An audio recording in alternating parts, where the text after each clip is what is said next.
ስለ ኦሪጂናል ሲን ነው። የአባቶችን ኃጢአት ነው የአባቶችን ምህረት ነው የሚያመጣው።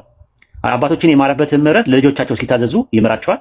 ያመጹትን ደግሞ አባቶቻቸውን ፈለግ ተከትለው ሲያምጹ ይቀጣቸዋል። ይህ ምን ይባላል? አንሲስተራል ሲን ይባላል። እኔ ጠየቁ ጥያቄ ስለ ኦሪጂናል ሲን ነው፣ ስለ ውርስ ኃጢአት ነው። በአዳምና በሔዋን የተነሳ በዘራ ሐረግ ውስጥ ጄኔቲካሊና እየመጣ እየተወራረሰ የሚመጣ ኃጢአት አለ ወይ? ባይብል ላይ ይናገራል ወይ? አታገኝም። ባይብል ላይ አታገኝም እኮ። የታለ ጥቅስ አምጣ። ስለምን ቦትን እድሉን አግኝቼ ወጥቻለሁ። አሁን ኢቫንጀሊዝም የሚለው ሁለቱንም ኮርስ የቁርአኑ ኢሳና የመጽሐፍ ቅዱሱ ኢየሱስ ክርስቶስ በጣም እንደሚለያዩ እዛ ተናግረው፣ አንተ ግን አሁን መጽሐፍ ቅዱስን ጠቅሰህ ሲታስተምር ራሱ ገርሞኛል። እንዴት ለምን አላበቅ ለምን ጥቅም እንዳነበብክ ራሱ ለማከራከር መጽሐፍ ቅዱስ የሚለውን እኔ ልንገርህ። አሁን ብዙም አሁን የቁርአንን እውቀት ስለሌለኝ መጽሐፍ ቅዱስ የሚለው ኢየሱስ ክርስቶስ ለሰው ልጆች ኃጢአት እንደሞተ ይናገራል መጽሐፍ ቅዱስ ነው። ስለ ኢየሱስ አልጠየኩም እኮ የጠየኩህ ያለሁት ኤልያስ ስለሚባለው ነው። ኤልያስ ሁለተኛ ነገሥት ምዕራፍ 2 ቁጥር 11 ላይ እንዳረገ ይናገራል። ትንቢተ ሚክያስ 4:5 ላይ ደግሞ እንደሚመጣ ይናገራል። ሲያርግ ወደ ሰማይ አድርጎ ወደፊት ይመጣል። ኤልያስ ለምን ስፔሻል አደረገው? ለየት አደረገው? ለምንድን ነው ያደረገው? ኦንቶሎጂካሊ ዲፈረንስ አለው። ሻፊ ኢብራሂም ይላል። የሙስሊም ስም ነበረ ወይስ ሙስሊም ነበርክ? ሙስሊም አልነበርኩም፣ ክርስቲያን ነው። ሙስሊሞችን ስለሚወድ ነው፣ ሰውየውን ስለሚወድ ነው ያደረኩት። ኦኬ እንጂ ሙስሊም አልነበርክም። ሙስሊም አልነበርኩም፣ ክርስቲያን ነኝ። ሰውየውን ስለሚወደው ታሪኩን ስላነበብኩ ነው ያደረኩት። ኦኬ አይ ችግር የለውም። እሺ ጥሩ ጥያቄ፣ ወደ ጥያቄ መሄድ ትችላለህ። እሺ ወዳለ ስላገኘሁ ደስ ብሎኛል። ብዙ መጽሐፍቶችን ታውቃለህ፣ ስታስረዳክ ጀምሬ እየሰማሁ ነኝ። አንድ ጥያቄ ነበረኝ። 43 ሱራቱ ላይ 43:61 ላይ ስለ ኢየሱስ ክርስቶስ እንደሚመጣ መጨረሻ ዘመን ላይ ኢየሱስ ክርስቶስ እንደሚመጣ ይናገራል። ምን ላይ? ያ ኢየሱስ ክርስቶስ ምን ላይ? ሱራቱ አሊ 43:61 ቁርአን ላይ ስንት ላይ? ሱራቱ 43:60 ምን ይላል? እስቲ አንብብልኝ። እኔ ያለሁበት ስለማይመቸኝ እንትኑን ነግሬ አውጣልኝ። እርሱ ለሳቲቱ ማውቂያ ምልክት ነው የሚለው ይመጣል አይልም። እርሱ የተባለው ማን ነው? መጨረሻ ላይ ይመጣል አይልም እንዴ? ኢሳ አይልም፣ እንደዛ አይልም። እርሱ ለሳቲቱ ማውቂያ ምልክት ነው የሚለው። ማውቂያ ምልክት ነው ይላል። ግን እርሱ የሚለው አውዱና ሙፈሲሮች የሚያስቀመጡት ኢሳን ነው ብለው ነው ያስቀመጡት ራሱ ማለት ነው። እሱ ለሳቲቱ ማውቂያ ምልክት ነው ተብሎ እንደዛ ብቻ ነው የሚለው። ይመጣል ምናምን አይልም።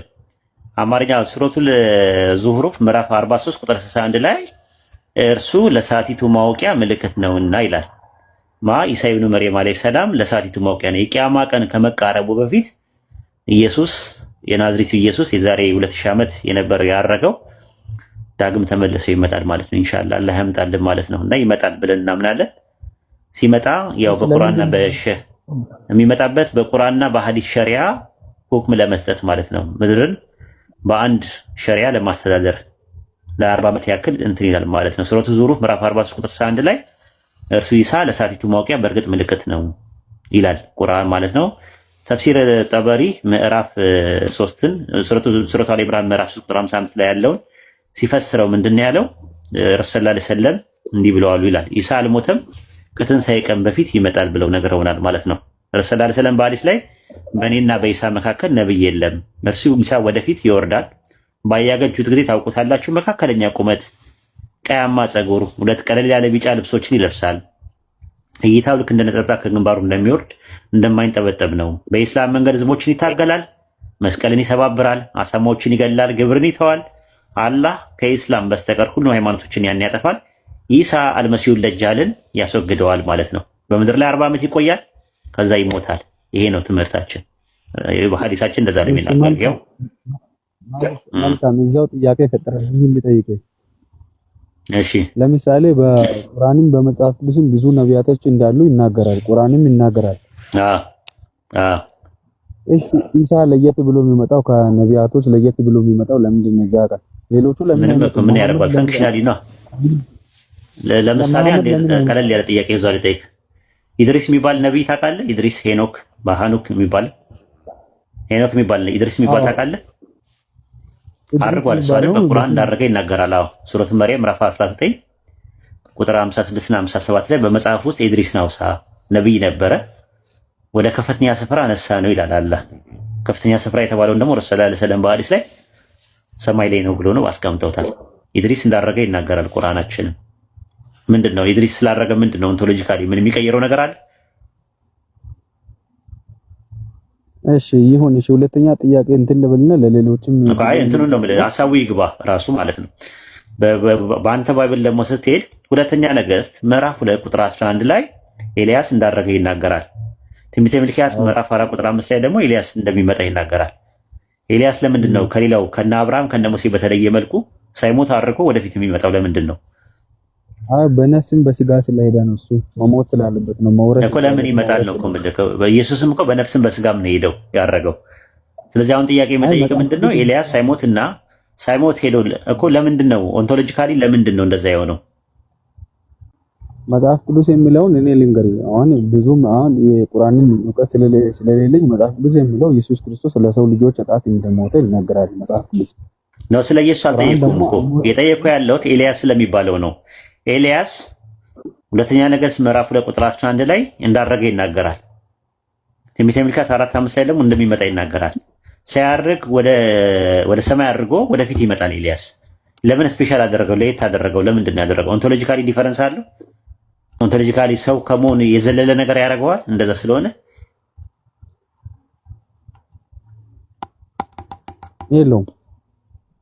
የለውም እንደዛ ማለት ነው። ኢሳም በእኛ እንደዛ ወደፊት እኮ ይመጣል። ሲመጣ ይሞታል እኮ ኢሳ በእኛ ትምህርት በምድር ላይ 40 ዓመት ይቆያል፣ ከዛ ይሞታል፣ ሙስሊሞች ይሰግዱበታል ብለዋል። እሺ ይሁን ሌላ ቀን በውስጥም እንትን እላለሁ። አሁን የመጨረሻ ጥያቄ ሁለተኛ ጥያቄ ልጠይቅ። ችግር የለውም። አሁን ለምሳሌ አንተ በቁርአን እስላም በመሆን እምነትን በደንብ ጠንክረህ ታውቃለህ ማለት ነው። ሶላቶችን ትሰግዳለህ፣ ሁሉ ነገር ታደርጋለህ ማለት ነው።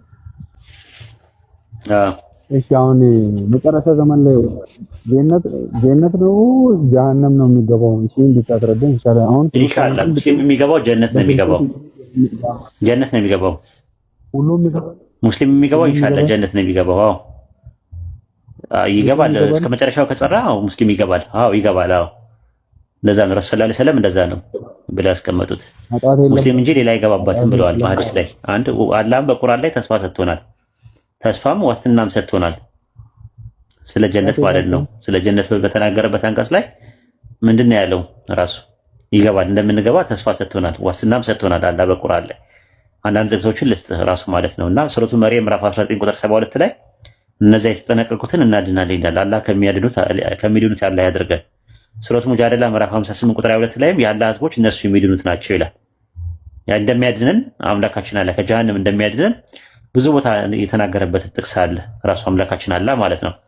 ሌላው ደግሞ ምንድነው ሱረቱ ቀለም ምዕራፍ 68 ቁጥር 34 ላይ ለጥንቁቆቹ በጌታቸው ዘንድ መጠቀሚያ ገነት አላቸው ይላል። ከነዛ ከጣዖትን ከማምለክ የተጠነቀቁት ሰዎች ገነት አለላቸው ብሎ ነው ያስቀመጠው። በሱረቱ ዙሩፍ ምዕራፍ 43 ቁጥር 69 ላይ እነዚያ በአንቀጾቻችን ያመኑ ፍጹም ታዛዦች የነበሩ ገነት ግቡ፣ እናንተም ጥንዶቻችሁም ትደሰታላችሁ ትከብሩም አላችሁ ይባላሉ አለ። ታዛዦች ለሚለው ቃል የገባው ሙስሊሚን ነው የሚለው። አየህ፣ በእነዛ በአንቀጾቻችን ያመኑና ሙስሊሞች የነበሩ ገነት ግቡ ይባላሉ ነው የሚለው አላህ። በጣም የሚገርም ጥቅስ ነው። በሱረቱ ኒሳ ምዕራፍ 4 ቁጥር 124 ላይም እንደዛ ነው። ከወንድም ወይም ከሴትም እርሱ አማኝ ሆኖ ከበጎ ስራዎች አንዳች የሚሰራ ሰው ገነት ይገባሉ ይላል። በሱረቱ ጋፊር ምዕራፍ 40 ቁጥር 40 ላይ እርሱ አማኝ ሆኖ ከወንድም ከሴትም በጎ ስራ የሰራ ሰው ገነት ይገባሉ አለ። ረሱላህ ሰለላሁ ዐለይሂ ወሰለም በሐዲስ ላይ እነሆ ጀነት ሙስሊም የሆነች ነፍስ እንጂ ሌላ አይገባበትም አለ። ወደ 20 ጥቅሶች መስጠት እንችላለን። አላህ ዋስትና እንደሰጠን ተስፋ እንደሰጠን ማለት ነው ኢንሻአላህ። ችግር የለውም። እንደዚህ መናገር ራሱ በጣም የሚደንቅ ነው። እኔ ብዙ ሙስሊሞች ጋር ኖር ያለኝ እግዚአብሔር ያውቃል ነው አላህ ያውቃል ነው የሚሉት። እስማ የነገንማ አላህ ነው የሚያውቀው። የነገን አንተ ታውቃለህ? የነገን አንተ ታውቃለህ? የነገን አንተ ታውቃለህ? እስቲ ምንድን ነው ያልከው? አልሰማሁም። የነገን አንተ ታውቃለህ ወይ? የነገን አንተ ታውቃለህ ወይ? የነገን ለምሳሌ አንተ ታውቃለህ? በደንብ ነው። ኦኬ፣ ነገ ጠዋት ምንድን ነው የምበለው? ቁርስ ምንድን ነው የምበለው? ንገረኝ። የነገን ካወቅ ንገረኝ። አይ ንገረኝ። የእምነት ጉዳይ መንፈሳዊ ለምን ነው የምናወራው? ያባኝ ግን አንድ አማኝ የነበረ ሰው ነገ ባክስላይድ ማድረግ አይችልም በእናንተ እምነት? ማለት ባክስላይድ አያደርግም ማለትም እንትን ማለት አይችልም ወይ? አንድ አማኝ የነበረው በክርስቶስ ኢየሱስ ያመነ ሰው ነገ ጠዋት መካድ አይችልም? ለምሳሌ ነገ ከነገ ወዲያ እስከ መጨረሻው ካልጸና መካድ አይችልም ነገን? ሊክድ ይችላል እንግዲህ ሰው ነው እኮ። ስለዛ ነው ተመልከት። አየህ ማቴዎስ ወንጌል ምዕራፍ 24 ቁጥር 13 ላይ እስከ መጨረሻው የሚጸና እርሱ ምን ይላል? እሱን እኮ በአውዱ ነው እኮ በአውዱ አላየንም እኮ። እስከ መጨረሻው ድረስ ካልጸና ለመዳን ምን ያስፈልገዋል? ለመዳን መጽናት ያስፈልገዋል። ባይጸናው ለምሳሌ ይኸውልህ ዛሬ አምኖ ከዛ በኋላ እንትን ብሎ የመዳን ተስፋ ነው የሚሰጠው አይደል? አንድ ሰው የመዳን ተስፋ ነው የሚሰጠው ዛሬ ላይ። ነገ ግን በሱ እጅ አይደለም ያለው። ስለዚህ መጽናት ከምንድን ነው የሚድነው? ከምንድን ነው የሚድነው? እሺ ከምንድን ነው የሚድነው? ከምን ከኃጢአት አሁን ድናል። አንተ ከኃጢአት ድናል? አዎ በጣም አዎ። ኃጢአት አሰራም። እሱን ለማስረዳት ጊዜ ስጠኝ አንዴ። እሺ ለምሳሌ በደንብ ታውቃለህ ብዬ አስባለሁ። ካንተ ጋር መከራከር ደስ አለኝ ያልኩህ ለዚህ ነው። አሁን ሁሉንም ስለምታውቅ ደስ ብሎኛል። ይኸውልህ ኃጢአት ማለት ሁለት አይነት ኃጢአት አለ። አንሴስትራል ሲን እና ኦሪጂናል ሲን የሚባሉ ሁለት ኃጢአቶች አሉ። አንሴስትራል ማለት ከአዳም ጀምሮ የሰው ልጆች ኃጢአትን እየተወራረሰ የመጣው ኃጢአትን ኢየሱስ ክርስቶስ ደግሞ በመስቀል ላይ ተሰቅሎ ከአባት ጋር ያስታረቀው ኢየሱስ ክርስቶስ ተሰቅሎ ከአብ ጋር ያስታረቀው የዛኔ የተደመሰሰው ኃጢአት አለ። አሁን ደግሞ የሰው ልጆች በሰው ልጆች ውስጥ ያለው ደግሞ ወጣ ገባይ ሲሉ በየትኛውም ሲወራ ከሰዎች ጋር ከፊትም በቃ ሲሆኑ የሚበድሉበት በደል አለ ማለት ኃጢአት አለ ማለት ሁለቱም ኃጢአት ይባላል። እነዛን ደግሞ ያመኑት ንስሐ ይገባሉ። ዛሬ አጠፋሉ፣ ጠዋት ንስሐ ይገባሉ። ክርስቶስ ደግሞ ይምራቸዋል። ለምን? አሁን በአብ ቀኝ ስለሚማልድ ስለነሱ ስለሚጸልይ ወደ እግዚአብሔር ስለሚማልድ እሱ በአብ ቀኝ ስላለ ዮሐንስ ምዕራፍ 2 ቁጥር 1 ላይ ይናገራል። ማንበብ ትችላለህ። ጥቂቱንም ይዘህ ማለት ነው። ስለኛ ጠበቃም ይሆን የሚማልድልን አለ። ለምን? ዕለት ለሚንሰራው ኃጢአት። አሁን ነገ ኃጢአት ጠዋት እኔ ሰርቼ ከዘላለም ሕይወት ጎላለሁ የሚል ነገር የለም። ለምን? ድነቴ እዛኔ ተፈጽሟል። ኢየሱስ ክርስቶስ እንደ ግል ያዘኝ አድርጌ የእግዚአብሔር ልጅ እንደሆነ እንደሞተ እንደተሰቀለ አሁን ደግሞ እኛን ለመውሰድ ያመኑትን ለመውሰድ ቤተክርስቲያን መጨረሻ ላይ ለመውሰድ ስለሚመጣ በሱ ስላመንኩኝ ነገ ጠዋት ላይ የሚሰራውን ያንን የድካምን ኃጢአት ያስወግድልኛል። በምን? ንስሐ ስገባ ማርልኝ፣ አጥፍቻለሁ፣ በድያለሁ ሲል ስለኔ ስለሚጠበቃ ስለሆነ አንደኛ ዮሐንስ ምዕራፍ 2 ቁጥር 1 ጀምሮ ያለውን ማንበብ ትችላለህ ያልኩ እሱ ነው። ከዛ ኃጢአት ያድነኛል። እሱ ኃጢአቴ የመጀመሪያው ተደምስሷል። እዛ በመስቀል ላይ ሲሰቀል የዛሬ 2000 ዓመት በመስቀል ላይ ተሰቅሎ በአይሁድ ምድር ላይ አስወግዶልኛል። አሁን የሚሰራው ኃጢአት ደግሞ በሱ ስም ይቅርታ ሲጠይቅ እሱ ደግሞ ይምረኛል፣ አባት ጋር ደግሞ ያስታርቀኛል። ታውቃለህ? ኦኬ አዳምጫለሁ፣ መልስ ሰጣለሁ። የአንድ ደቂቃ ስጡኝ አስረስ፣ እስከዛ ድረስ አወራው እመለሳለሁ። አንድ ደቂቃ ስጠኝ። እሺ ሸሪፍ። እሺ ሸሪፍ አለ። አቤት አለ። ሸሪፍ እላለሁ። ሻፊ ነው።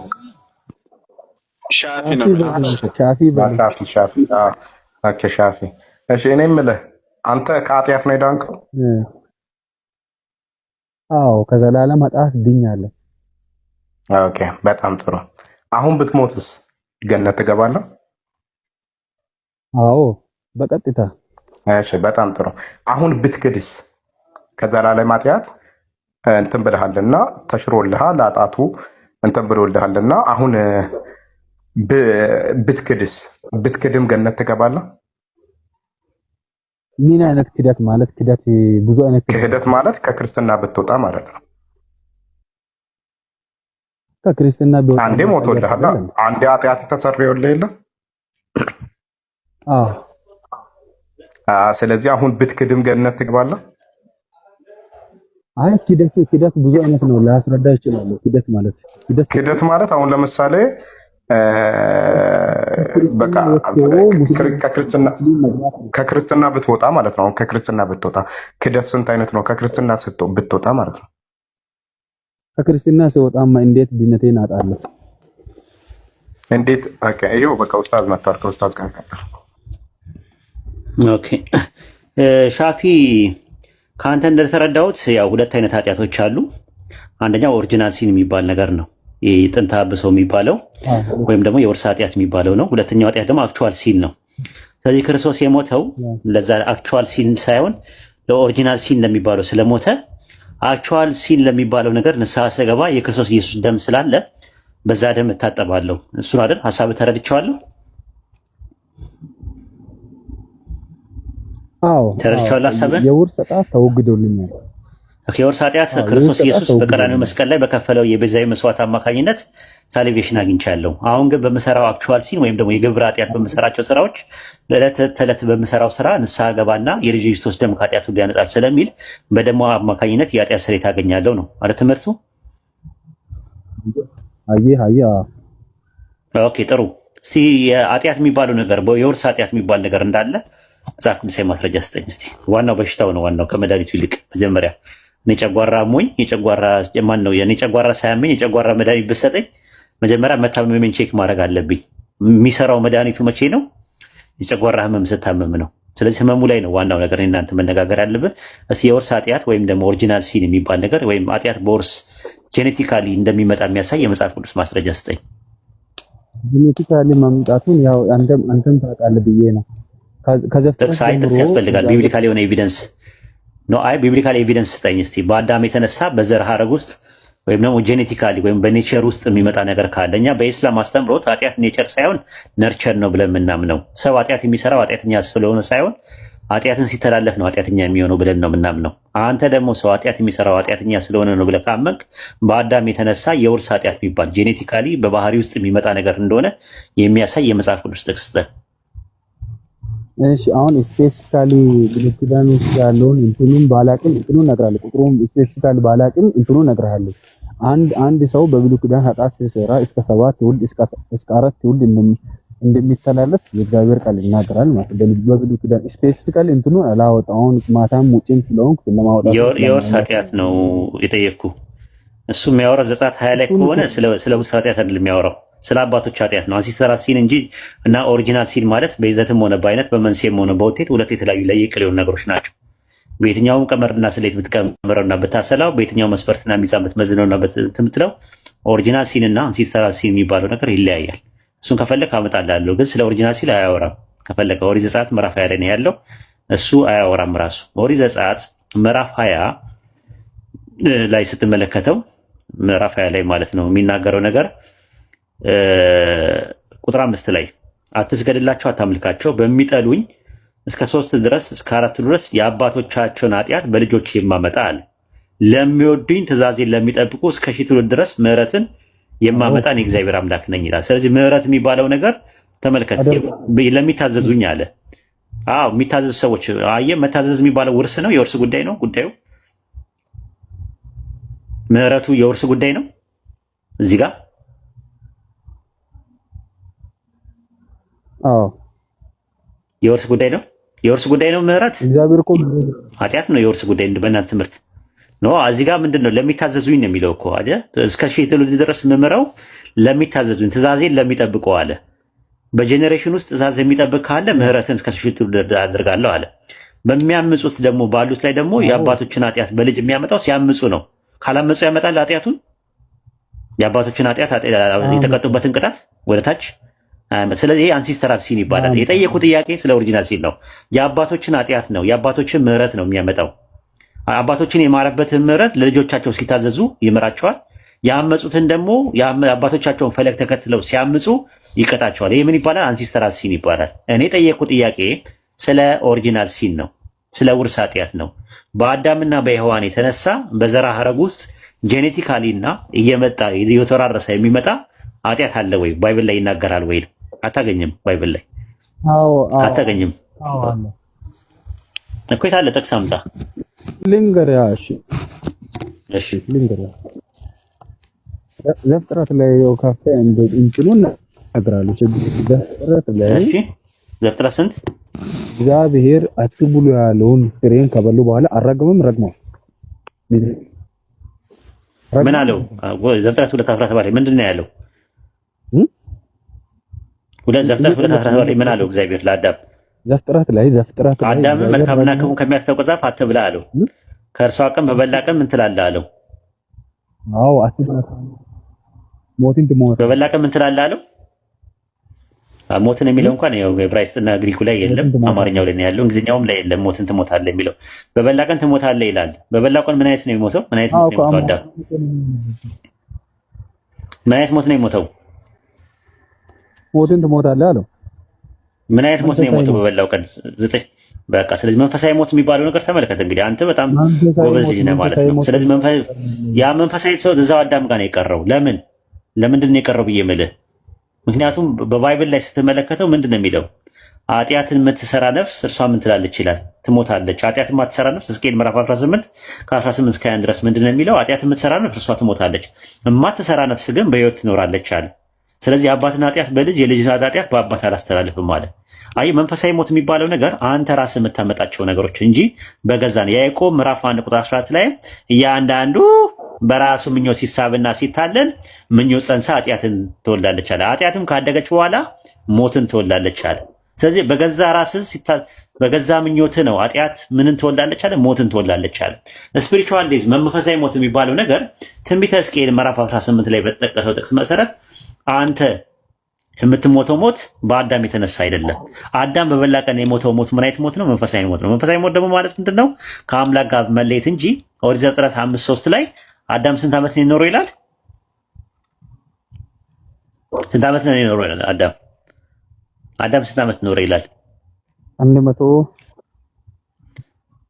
ስንት ዓመት ኖረ ይላል? አዳም ወደ 930 ዓመት ኖረ ይላል። አዎ ስፒሪቹዋል ዴዝ ነው የሞተው ማለት 930 ዓመት ኖረ። 930 ዓመት ነው የኖረው። ገብተዋል? ስለዛ ነው ያዕቆብ ምዕራፍ 1 ቁጥር 14 ላይ ነገር ግን እያንዳንዱ በራሱ ምኞት ሲሳብና ሲታለል ይፈተናል፣ ከዚያ በኋላ ምኞት ጸንሳ ኃጢአትን ትወልዳለች አለ። ተመልከት፣ እኔ ጋር ነው ያለው። ኔቸር ሳይሆን ነርቸር ነው ያለው። ኃጢአት ካደገች በኋላ ሞትን ትወልዳለች አለ። ኤርሚያስ ምዕራፍ 31 ቁጥር 30 ላይ ነገር ግን ሰው በገዛ በደሉ ይሞታል። መንፈሳዊ ሞት የሚሞተው በገዛ በደሉ ነው። ሕዝቅኤል ምዕራፍ 18 ቁጥር 20 ላይ ኃጢአትን የምትሰራ ነፍስ እርሷ ምን ትላለች?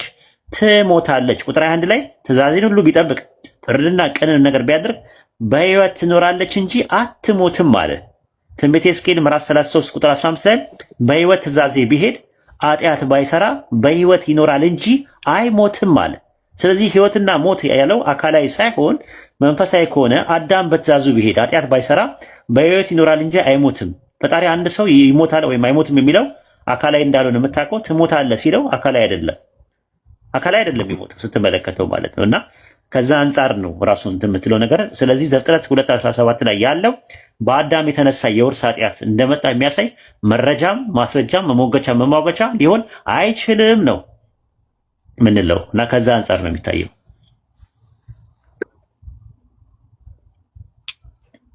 ኢየሱስን እንደ ግል አዳኝ አድርገህ ስትቀበል ብላል አይደል? ቅድም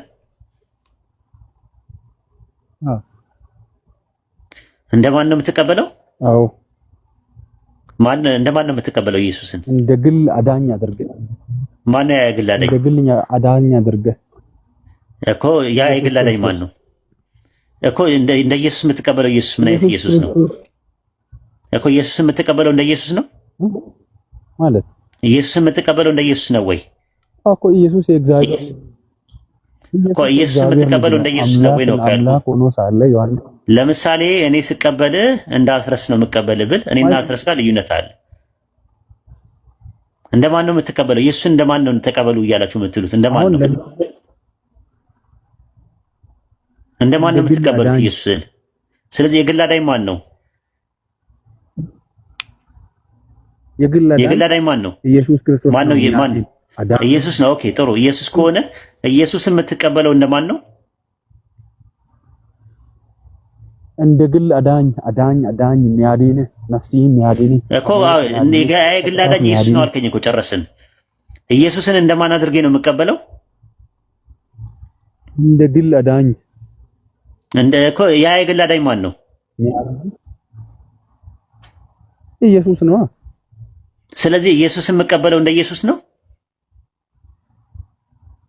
እሺ እንደማን ለመቀበል ነው ያንተ ሐሳብሽ? አስረዳኝ እኮ እሱን ነው እኮ እንደምትለው ነገር ሁለት ነው። ኢየሱስ ክህነቱ እንደማን ነው ማለት እንደማን ነው? እንደ አሮን ነው እንደ መልከ ጼዴቅ ነው? ኤግዛምፕል ነው የሚሰጠው። ላስተምር ላሳየህ እኮ ነው፣ ስህተትን ላሳየህ ነው። ኢየሱስን እንደማን ነው? ክህነቱ እንደማን ነው? ኢየሱስ ክህነቱ እንደማን ነው? እንደ መልከ ጼዴቅ ነው አይደል? ክህነቱ አዎ መልከ ጼዴቅ። ስለዚህ ኢየሱስና መልከ ጼዴቅ የተለያዩ ናቸው አይደለ? እሱ እንደ መልከ ጼዴቅ ሹመት ለዘላለም ካህን ሆኖ ይኖራል እኮ ይላል ዕብራውያን እኮ። ስለዚህ እንደማን ነው ክህነቱ?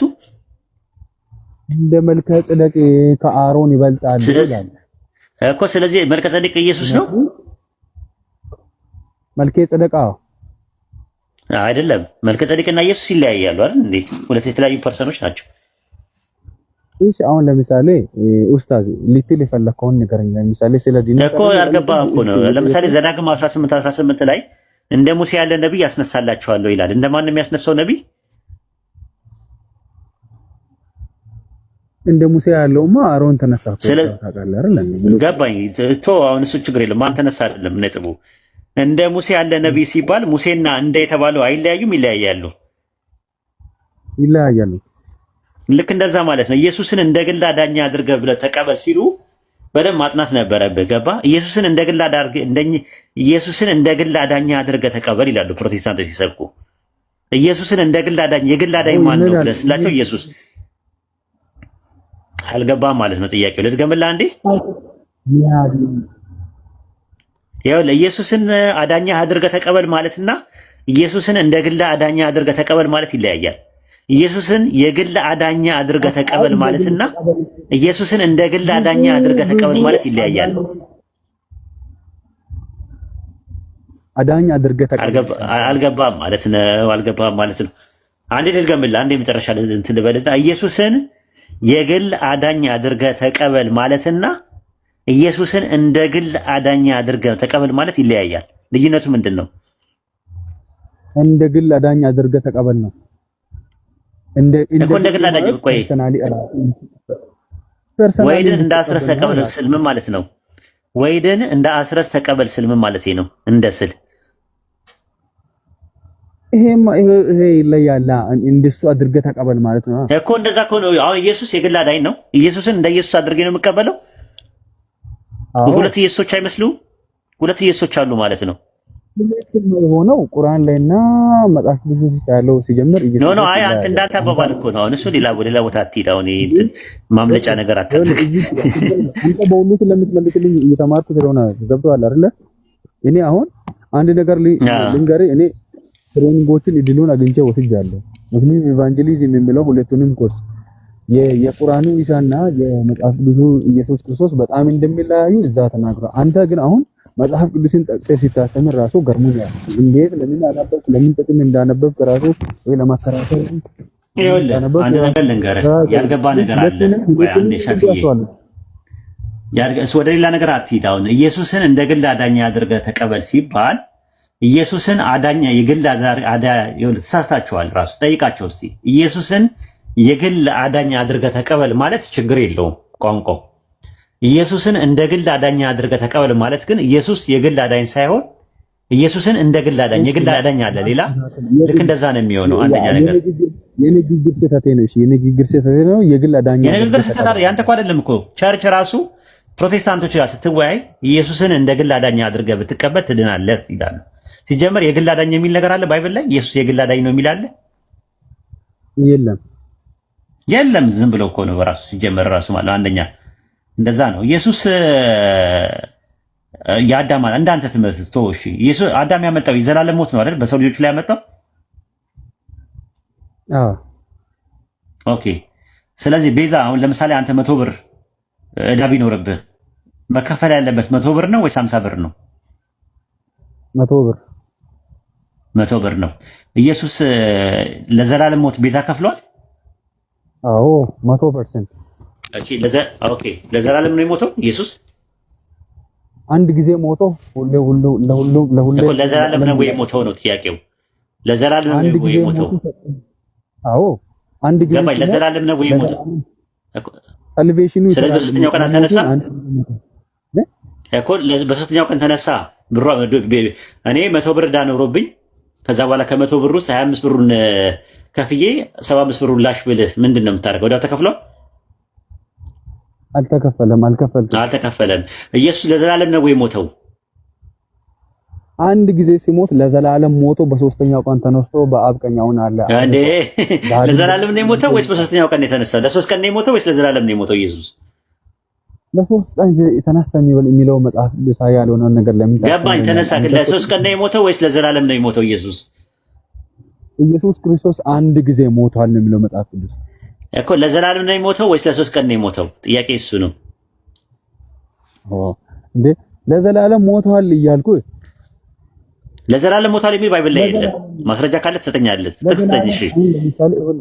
እሺ ለምሳሌ ለዘላለም ነው የሞተው ኢየሱስ የሚል ከዛው ካንተ ልጠይቅህ ከዛው ካንተ ከቁርአኑ ልጠይቅህ ከቁርአኑ የሆነ ጥቅስ አድርጌ ሳይሆን ዝም ብሎ መሐመድ ብዬ ነጠላ ስሙን ስለጠራው ይቅርታ እንትኑን ስለማለት ነገር የለውም። መሐመድ ስንት ሰው ነው? አንድ ሰው። አንድ ጊዜ ኖሮ አንድ ጊዜ ሞቷል አይደል? አዎ። እና አንድ ጊዜ ኖሮ ሞቷል። ስለዚህ መሐመድ በዚህ ቀጣይ ፊቸር ታይም ላይ መጥቶ ይሞታል የሚል ቁርአን ላይ አለ የለም? ምኑ ላይ? የለም በለኝ። አይደለም ሞቷል ይላል። ሞቷል ነው የሚለው። በቃ ሞቷል፣ ከዚህ በኋላ መጥቶ ይሞታል ይመጣል የሚለውን ቁርአን ውስጥ እንደሌለ ሰምቻለሁ። ማለት ቦታውን ባላቅ ሙስሊሞች ሲያስተምሩ ረሱላህ ሰለላሁ ዐለይሂ ወሰለም ይቀሰቀሳሉ። ሞተዋል፣ ተቀብረዋል። ከዛ ደግሞ ይቀሰቀሳል። እኔ ጠየቁት ጥያቄ ኢየሱስ የሞተው ለዘላለም ሞት ነው? ቤዛ ሲከፍል ለዘላለም ሞት ነው መከፈል የነበረበት። እንደናንተ ከሆነ አዳም ያመጣው የዘላለም ሞት ከሆነ እኮ ለዘላለም ነው የሞተው ኢየሱስ ወይስ ለሶስት ቀን ነው የሞተው? እሱን ነው ጠየቁ። ኢየሱስ ክርስቶስ በስጋ ሲሞት ኢየሱስ ክርስቶስ ሲሞት የመጀመሪያው ቀን ሞቶ በሶስተኛ ቀን ተነስቶ ሞቱ ወይ የድነቱ አገልግሎት መድኃኑ ሳልቬሽኑ ለዘላለም ይሰራል እኮ። ለዘላለም ሞቷል ወይ ነው ጥያቄው። አሁን ፖይንቱ ፖይንቱ ምንድነው? ኢየሱስ የሞተው ለሶስት ቀን ነው ወይስ ለዘላለም ነው የሞተው ነው ጥያቄው። ለዘላለም ነው። ለሶስት ቀን ነው ይላል። እስቲ አንተ ለዘላለም ነው የሚል ማስረጃ ስጠኝ አንጣለህ። ለዘላለም መሞቱን ማኮ ታውቃለህ? መጽሐፍ ቅዱስ ብዙ ታውቃለህ ነው። ጥቅስ ስጠኝ። ብዙ ታውቃለህ ብለህ ማሸፍን አትደበቅ። አሁን ስጠኝ፣ ጥቅስ ስጠኝ። እኔ ለሶስት ቀን ነበር ማውቀው። እሺ ስጠኝ፣ አውጣልኝ። ለሶስት ቀን ብቻ ነው የሞተው። ለሶስት ቀን ማለት አንደኛ ቆሮንቶስ ምዕራፍ 15 ቁጥር 4 ላይ ክርስቶስ ስለ ኃጢአታችን ሞተ፣ ተቀበረ፣ በሶስተኛው ቀን ተነሳ ነው የሚለው። ይኸው እኔ ተሰጠው። አንተ ደግሞ ለዘላለም የሚለውን ስጠኝ እንስማ። እኮ በሶስተኛው ቀን ተነሳ ማለት ለስንት ቀን ነው የቆየው? ለስንት ቀን ነው የሞተው? አንተ የሥጋ ቆይታውን ለምን ታያለህ? አንተ የነፍስ የድን ኖ አይ የጠየቁት ጥያቄ ክርስቶስ የሞተው አካላዊ ሞት ነው አይደል? እንደ ሞተው በእናንተ ትምህርት ለቤዛው። ስለዚህ ለቤዛው አካላዊ ሞት ከሆነ የሞተው በአካላዊ ሞት የሞተው ለሶስት ቀን ነው ወይስ ለዘላለም ነው የሞተው? ቤዛነቱ ለዘላለም ነው የሚሰራው። ኖ የሞተው ነው ያልኩ። ቤዛው የተከፈለው ለዘላለም ነው ወይስ ለሶስት ቀን ነው የሞተው ኢየሱስ? አዎ ለዘላለም ነው ቤዛው የተከፈለው። ዕዳም የተከፈለው እኮ ስለ ቤዛው አይደለም እኮ። ቤዛው እኮ መከፈል እኮ እንትን ነው። አሁን ቤዛው ምንድነው የተከፈለው ስትለኝ ሞት ነው የተከፈለው። የነበረው ዕዳ ምንድነው? የዘላለም ሞት ነው። ለዘላለም ሞት የዘላለም ሞት የሚባል ነገር አልሞተም። የዘላለም ሞት ሞተዋል ኢየሱስ ነው ወይስ ለሶስት ቀን ነው? ለሶስት ቀን አይደለም። ስለዚህ ለሶስት ቀን ነው። ስለዚህ ለዘላለም ሞተ እኮ። በሶስተኛው ቀንማ ተነሳ እኮ አይደለም። አሁን ኤሌመንተሪ ነገር እኮ ነው እንትን ያለ በቃ ይብራብ ወይ ራሲ አንብበ አንዴ ኡስታዝ ራሲ በደንብ መጽሐፍ ቅዱስ አንብበ ቦታውን ደርሰ። እኔ በፊት ስላነበብኩ እንትኑን እያየው ነበር። አንተ የምታወራቸው የመጽሐፍ ቅዱስ ጥቅሶች ትክክል ናቸው። ቦታውንም እያየው ነው። ግን አንተ ትርጉም ላይ ሲሰጥ ትርጉም ሲትመልስ እያንሻፈረ ነው። ትርጉም ላይ አይደለም የሰጠው። አንተ ኢየሱስ ለዘላለም ሞቷል የሚጠቅስ ማስረጃ ትሰጠኛለህ? ለሶስት ቀን የሚለውን መልሰጠኝ አንተ። አንደኛ ቆሮንቶስ ላይ ያለው አንደኛ ቆሮንቶስ 15:4 ላይ ክርስቶስ ስለ ኃጢአታችን ሞተ፣ ተቀበረ። በሶስተኛው ቀን እኮ ነው እኮ። በሶስተኛው ቀን ሲነሳ ከዛ በፊት ምን ብሏል ማለት ነው? እኮ በሶስተኛው ቀን ምን አለ ይላል? ይኸውልህ አማርኛውን በደንብ እንትን አላልከውም። በቃ ወይ አንሻፈሃል ወይ አላልክም። ይኸውልህ አላንሻፈኩትም። እስቲ ንገረኝ አንተ። በሶስተኛው ቀን ተነሳረል ያልከኝ አሁን ሲታነብ ለሶስት ቀን የሚል መጽሐፍ ቅዱስ ያለውን ምን አታወጣም። በሶስተኛው ቀን የተነሳው ከምንድን ነው ንገረኝ። አይ ችግር የለውም ሻፊ። ከምንድን ነው የተነሳው በሶስተኛው ቀን? ከሞት። ስለዚህ ለሶስት ቀን ምን ውስጥ ነበረ? ሞቶ ነበር አልነበረም?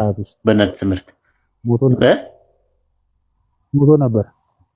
ታዲያ ምንድን ነው የምታደርቀኝ ሻፊዬ? አንተ ደግሞ ታበዛዋለህ። ለሶስት ቀን ሞቶ የሚል የለም ትለኛለህ። እና ከምንድን ነው ታዲያ የተነሳው ሻፊ? እሺ በቃ ተው፣ ችግር የለውም። ከዚህ በላይ ማጨናነቁ ምንም ጥቅም የለውም። ለማንኛውም ቴንክ ዩ።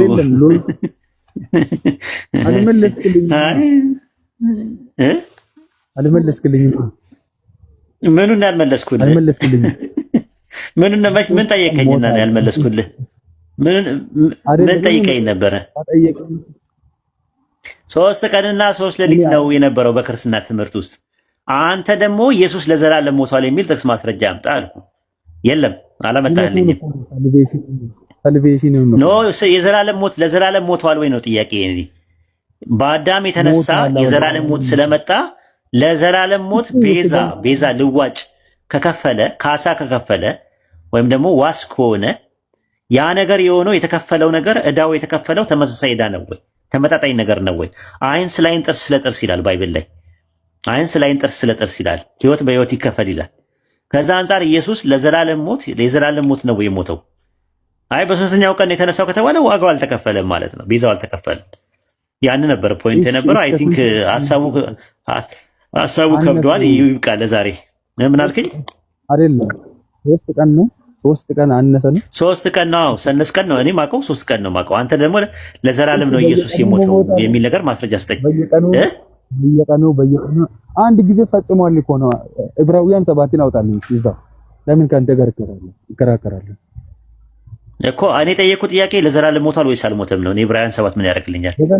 ለዘላለም ዋጋውን ሞቶ እንደከፈለ ለዘላለም መሆኑን እነግራለሁ። ዕብራውያን 7 እኮ የዘላለም ሞትን የሞተው ወይ ኢየሱስ ነው ያልኩ። የዘላለም ሞት ነው የሞተው ወይስ ለሶስት ቀን ነው የሞተው? እሺ ተክስተኝ።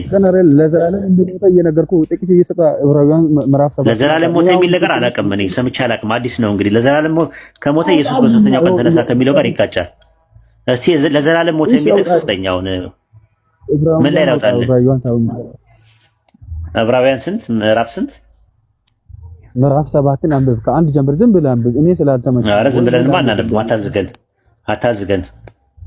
ዕብራውያን ምዕራፍ 7 እንደዛማ አናነብልህም። ስንት ላይ ነው የምትፈልገው ጥቅስ? ኖ አይ አታዝገን። ይቅርታ ከይቅርታ ጋር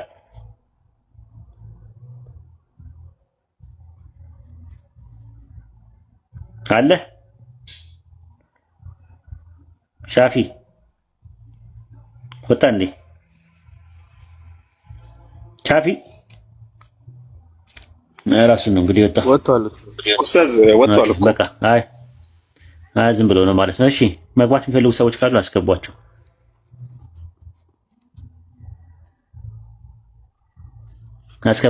ከስር ሲጽፉ የነበሩ ሰዎች ከነበሩ አስገቧቸው ማለት ነው።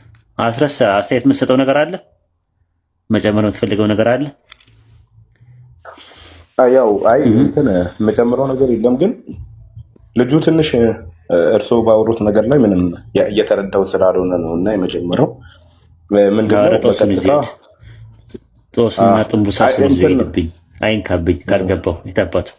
እሺ እና ነብዩ መሐመድ አለይሂ ሰላቱ ወሰላም በሐዲሳቸው ምሽካት ላይ በተዘገበው ሐዲስ ቡኻሪ ሐዲስ 33 ላይ ማማታ ወህወ ያለሙን አነሁ ላ ኢላሃ ኢለላህ ደኸለል ጀና፣ የሞተ ሰው ነው የሚለው እዚህ ክፍል ላይ። የሞተ ሰው ላኢላሃ ኢለላህን እያወቀ የሞተ ሰው ደኸለል ጀነ፣ ጀነትን ይገባል ነው ያሉት ነብዩ መሐመድ አለይሂ ሰላቱ ወሰላም። ስለዚህ ሰው በላኢላሃ ኢለላህ ከሞተ ብቻ ነው ጀነትን የሚያገኘው እንጂ ዛሬ ላኢላሃ ኢለላህ ብያለሁ ብሎ ነገ ከእስልምና ቢወጣ ጀነትን አያገኝም ማለት ነው። በላኢላሃ ኢለላህ ላይ የሞተ በሐቅ ላይ ሆኖ በዚህች መንገድ ላይ ሆኖ የሞተ ሰው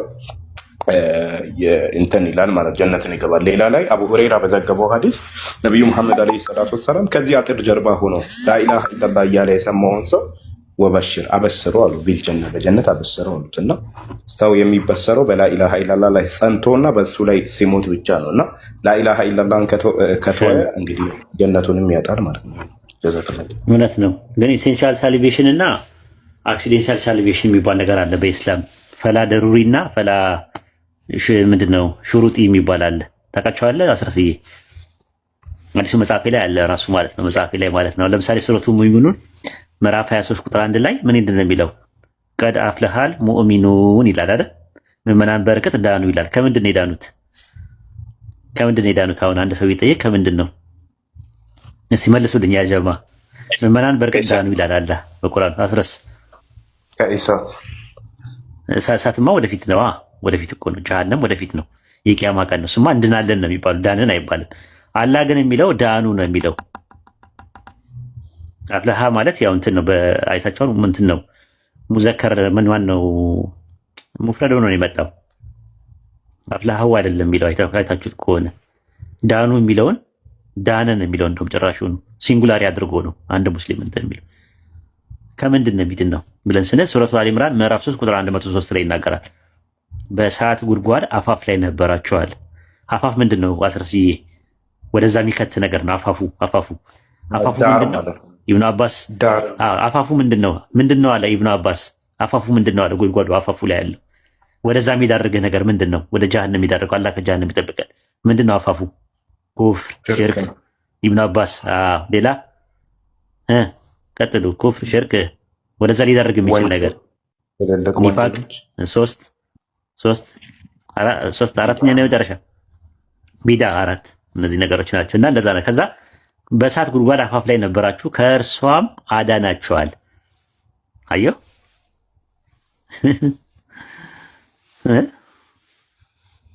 በጣም ነው ደስ የሚለው።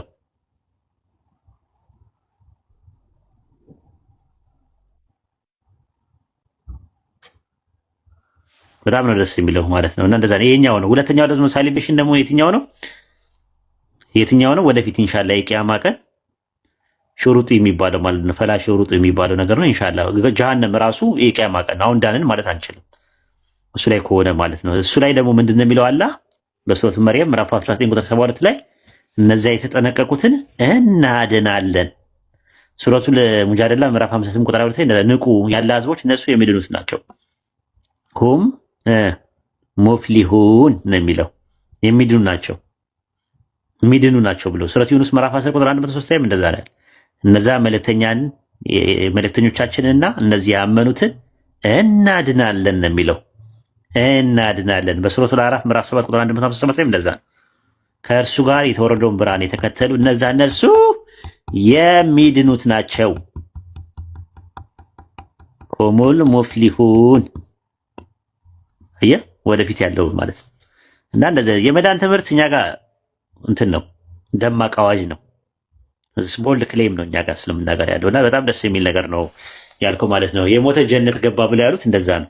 ላኢላሃ ኢለላህ ብሎ ያለ እንዲህ አይነት ትምህርት የትም ቦታ አያገኙም። አስረስ ሰምተህ ታውቃለህ? እንደዚህ አይነት እዛ ክርስቲያን በነበርንበት ሰዓት ላይ የለም። ግን ኢየሱስ ያድናል ብሎ ሲመጣ ጥያቄ ነው የሚፈጠርበት። ዝም ብለህ ከምን ያድናል? መልስ የለም። ከኃጢአት አሰራም ወይ? እሰራለሁ። ከሞት አትሞትም ወይ? እሞታለሁ። ከገሃነም ስለዚህ ድናል ወይስ ትድናለህ? ድኛለሁ። ገሃነም እኮ ወደፊት ነው ገና ያለው። ምኑን ነው የዳንከው? ከምንድን ነው የዳንከው? አይን ፈጥጥ ጥርስ ገጥጥ የለም። አንድ ሰው ደፍሮ ስለ መዳን ጉዳይ ላይ ከሙስሊም ጋር ቀና ብሎ የሚወያይ ሰው የለም። በመዳን ዙሪያ ላይ የለም። ይኸው መድረኩ ክፍት ነው። እስቲ ክርስቲያኖች ካላችሁ ትሰማላችሁ፣ ተደብቃችሁ ትሰማላችሁ። ከዛ ቤት ከፍታችሁ ለቅሶ ትቀመጣላችሁ። ለቅሶ ከምትቀመጡ ይኸው ሰርጉ እዚያ አለ፣ ሚዜዎቹ ሁላ አሉ፣ ታጀቡ፣ ድግሱ አለ፣ ኮርማው ምናምን ነገር ስቡ ሁላ አለ፣ ምናምን ማዳ አለ። በደንብ መብላት ትችላላችሁ። እና ይሄን ነው የምንለው። አይ ቲንክ ጥያቄ መጠየቅ ልጆች ካላችሁ እንትን በሉ። እስኪ ሀኒ የተወሰነ ምንም ግስ ያመጣልኝ አይደለም። ሶቅራጥስም አለ። ኡስታዝ ሰላም አለይኩም። ወአለይኩም አሰላም ወራህመቱላሂ ወበረካቱ። የሆነ ጥያቄ ነበረኝ። እሺ ጠይቅ። ከአንድ ከክርስቲያን ወገኔ ጋር እያወራው ነበርና ስለ ቁርአን ጠይቆኝ የቁርአንን አላህ ሱብሓነሁ ወተዓላ እኔ ነኝ የምጠብቀው ብሏል። እሱም በሂፍዝ ቁርአን በቃል በያዙ ሰዎች ላይ ይጠብቀዋል ማለት ነው ምናምን ብዬ ሳስረዳው ተውራትና ኢንጂል የእሱ ከሆነ ለምን እሱን አልጠበቀውም ብሎ ጠየቀኝና እሱ የአላህ ሂክማና ጥበብ ነው አልኩት። ምናልባት እንደው ሌላ ነገር ሊኖር ይችላል። ምን ትዝ አለኝ መሰለኝ ከተጋ ሲከራከሩ እንትን ጆቫ ዊትነስና ኦርቶዶክስ ሲከራከሩ አዳም ሰማይ ላይ ነበረ፣ ከዛ ኃጢአት ሲሰራ ምድር ላይ ወደቀ ሲለው ይሄ እንዴት ሊሆን ይችላል ሲለው ለእግዚአብሔር ምን ይሳነዋል አሉ። እና ያለ ሂክማማ አይሆንም ራሱ ማለት ምክንያት አለው። እሺ አብሽር፣ ጥያቄን ጨርስ። አስቆይ ነው መርሃባ። ይሄ ነው ጥያቄ ኡስታዝ። እንደዛ አይደለ? አንተ ሱረቱ ቂያማ ምዕራፍ 75 ቁጥር 17 ላይ ያለውን ጥቅስ ጠቀስክለት ማለት ነው። ኢነ አለይና ጀማአሁ ወቁርአና የሚለው ጥቅስ አለ። ቁርአንን ካነበብከው በኋላ በልብ ውስጥ መሰብሰብና ማንበቡ በእኛ ላይ ነው አለ። ከዛ በኋላ ባነበብከው ጊዜ ከዛ በኋላ መሰብሰቡ ካለቀ በኋላ በእኛ ላይ ነው አለ። ስለዚህ አላህ ነው በልብ ላይ የሚሰበስበው። ሱረቱ ሂጅር ምዕራፍ 15 ቁጥር 9 ላይም እንደዛ ነው። ቁርአንን እኛ አወረድን ነው፣ እኛ ለእርሱ ጠባቂዎች ነን። ወኢና ለሁ ለሐፊዙን አለ፣ እኛ ለእርሱ ጠባቂዎች ነን አለ። ስለዚህ ቁርአንን ሚሞራይዝ ማድረግ የሚፈልግ ሰው ካለ ሚሞራይዝ ሊያድርግ ብሎ ሱረቱ ቀመር ምዕራፍ 54 ቁጥር 17 ላይ ተናግሯል። ራሱ ቁርአንን በቃላችሁ እንድታስታውሱት አገራ ነው።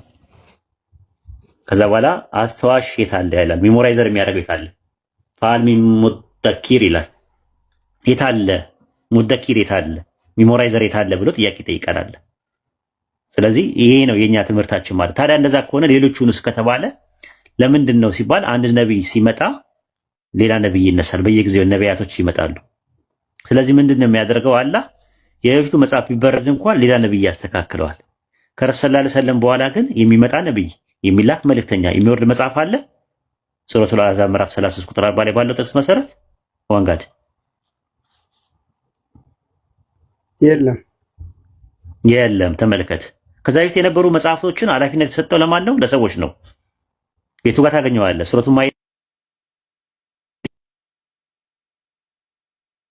ሱረቱ ማይዳ ምዕራፍ 5 ቁጥር 44 ላይ ታገኛለህ። የአላህን መጽሐፍ እንዲጠብቁ በተደረጉት ላይ ይላል። ስለዚህ ኃላፊነቱ የሰጠው ለማን ነው? እንዲጠብቁት ያደረገው ለሰዎች ነበር ኃላፊነት የሰጠው። አሁን ግን ለሰዎች ኃላፊነት አይሰጥም። ለምን? ለሰዎች ኃላፊነት ሰጥቷቸው ኃላፊነቱን ቢወጡ ሌላ ነብይ ይመጣና ምን ያደርገዋል? ያስተካክለዋል።